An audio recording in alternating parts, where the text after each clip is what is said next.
بسم اللہ الرحمن الرحیم۔ السلام علیکم محترم ناظرین۔ صحابہ کرام کا سرخ چادریں اتار دینا۔ حضرت رافع کہتے ہیں کہ ہم لوگ ایک مرتبہ سفر میں حضور اقدس صلی اللہ علیہ وسلم کے ہمرکاب تھے اور ہمارے اونٹوں پر چادریں پڑی ہوئی تھیں جن میں سرخ ڈورے تھے۔ حضور نے ارشاد فرمایا، میں دیکھتا ہوں کہ سرخی تم پر غالب ہوتی جاتی ہے۔ حضور صلی اللہ علیہ وسلم کا یہ ارشاد فرمانا تھا کہ ہم لوگ ایک دم ایسے گھبرا کے اٹھے کہ ہمارے بھاگنے سے اونٹ بھی ادھر ادھر بھاگنے لگے اور ہم نے فوراً سب چادریں اونٹوں سے اتار لی۔ صحابہ کرام رضی اللہ عنہم اجمعین کی زندگی میں اس قسم کے واقعات کوئی اہمیت نہیں رکھتے۔ ہاں، ہماری زندگی کے اعتبار سے ان پر تعجب ہوتا ہے۔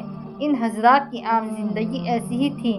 عروہ ابن مسعود جب صلح حدیبیہ میں، جن کا قصہ باب کے نمبر 3 پر گزرا، کفار کی طرف سے قاصد کی حیثیت سے آئے تھے تو مسلمانوں کی حالت کا بڑی غور سے مطالعہ کیا تھا اور مکہ واپس جا کر کفار سے کہا تھا کہ میں بڑے بڑے بادشاہوں کے یہاں قاصد بن کر گیا ہوں، فارس، وردم اور حبشہ کے بادشاہوں سے ملا ہوں۔ میں نے کسی بادشاہ کے یہاں یہ بات نہیں دیکھی کہ اس کے درباری اس کی اس قدر تعظیم کرتے ہو جتنی محمد صلی اللہ علیہ وسلم کی جماعت ان کی تعظیم کرتی ہے۔